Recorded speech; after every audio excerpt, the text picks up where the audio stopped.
A cinematic phenomenon, an emotional journey, Guardians of the Galaxy Volume 3 really hit the nail on the head. Let's get into it.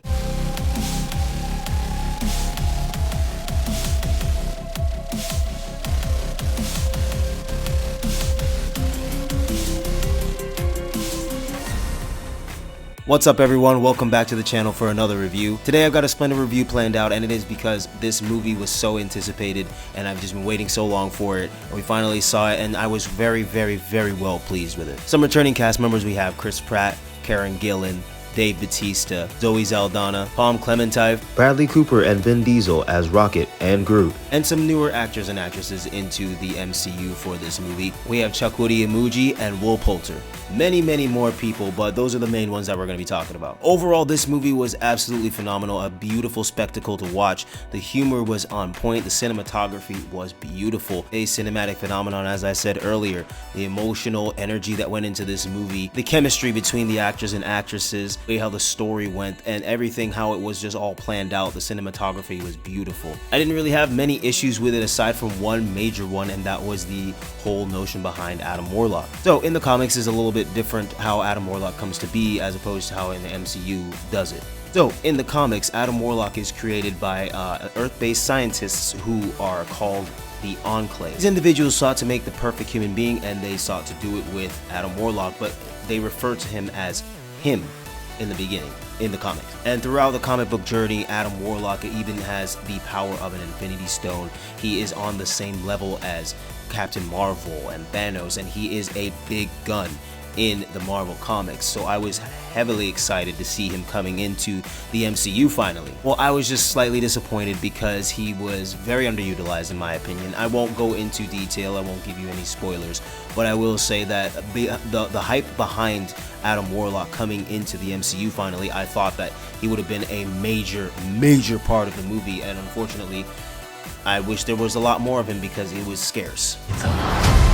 In regards to power level, as I said earlier, Adam Warlock is a top dog. Like, he takes on Thor, he battles with the Avengers, he battles with the Fantastic Four, and in the comics it's just amazing to see the way he is integrated in the comics. So obviously in the MCU they're doing things a little bit different, which is perfectly fine. Wish that they would have incorporated him a lot better and a lot more. Chukwudi Imuji played the High Revolutionary, and in the comics the High Revolutionary has a little bit more to do with Adam Warlock, but in the MCU they did it a little bit different, which I like the way that they did it too. Again, wish that he was integrated a lot more and a lot better. But Chukwudi's role as the High Revolutionary was very well done. I love the way how he acted, and I could feel the emotion behind his acting, and the way how they did the story in regards to one of the Guardians characters was beautiful. I really felt the emotions from this movie. By far is one of the better Marvel movies that has come out in the past few years. So in the comics, the way how the Guardians and Adam Warlock are involved and the High Revolutionary is involved is completely different than how they did it in the movie.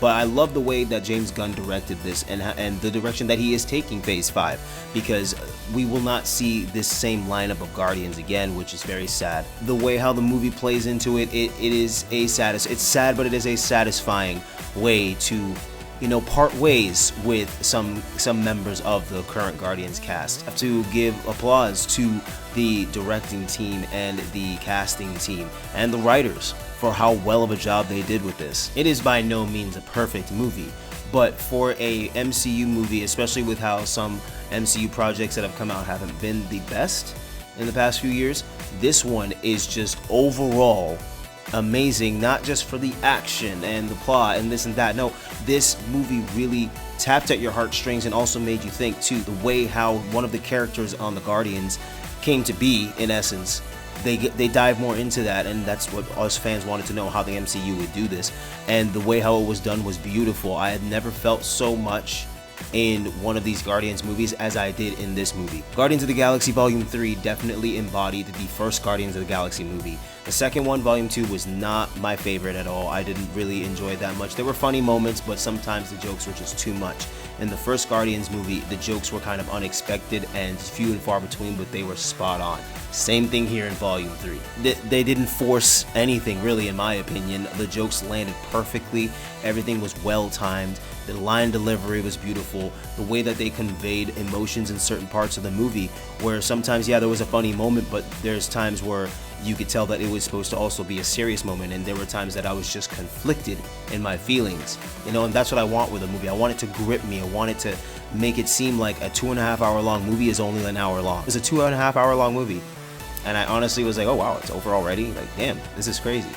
That's what I love about movies. That's why I love cinema so much, because there's things that writers and directors and actors and actresses can do and cinematographers can do that can grip you so heavily that you didn't even know you could feel the emotion that you're feeling about a specific point in this movie. So as I said, the main issue I had here was with Adam Warlock, only because, you know, I'm a big fan of the comics and Adam Warlock in it, but the way how the MCU brought in Adam Warlock and what they're doing in regards to the story with Adam Warlock and how they set him up, I understand what they did. There's a line in the movie that a certain character says about him, and it makes sense why they did what they did. I just wish that with all the hype behind it and how we should have gotten Adam Warlock more in the Infinity Saga, but we didn't, and that's okay because now we have him. It's just I'm curious to see where we go moving forward. So thank you guys for joining me in this review. I appreciate all of your support. If you aren't subscribed to the channel, hit that subscribe button and the bell next to it so you can get a notification anytime there's a new video. Thanks again for watching, guys. Until the next one.